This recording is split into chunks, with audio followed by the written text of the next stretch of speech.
Hi மக்களே, இன்றைக்கி சூப்பரான எள்ளு உருண்டை நம்ம செய்ய போகிறோம். அது எப்படி செய்யலான்னு வாங்க வீடியோவில் பார்க்கலாம். இப்போ கருப்பு எள்ளு 250 கிராம் நான் எடுத்து வச்சுருக்கேன். கருப்பட்டி 150 கிராம் எடுத்து வச்சுருக்கேன். அதை உடச்சி பொடிச்சு வச்சுருக்கேன்.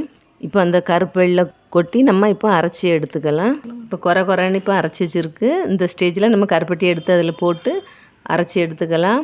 ஆனால் அந்த எள்ளு நாங்கள் வறுக்காம தான் நாங்கள் அரைக்கோம். உங்களுக்கு தேவைன்னா கொஞ்சமாக நீங்கள் வறுத்து எடுத்துக்கோங்க. சின்ன வயசில் எங்கள் அம்மா இதை உரலில் இடித்து எங்களுக்கு கொடுப்பாங்க. இப்போ அதே மெத்தேடில் நாங்கள் இந்த மிக்சியில் அரைச்சி எடுக்கோம். இப்போ இது இந்த மிக்சி ஜாரில் கெட்டியாக அடியில் பிடிச்சிட்டு இருக்கோம். இதை நம்ம இப்போ கொஞ்சம் கிளறி விட்டுட்டு அரைப்போம். இப்போ அரைச்சி எடுத்தாச்சு. இப்போ ஒரு தட்டை எடுத்து அதில் கொட்டிக்கிட்டு அதை நல்லா கிளறி விடுங்க கையை வச்சு. ஏன்னா அந்த இனிப்பு வந்து கருப்பட்டி எல்லா இடமும் படணும். நல்லா கிளறி விட்டுட்டு இப்போ சிம்பிளாக அழகாக உருட்டி எடுங்க.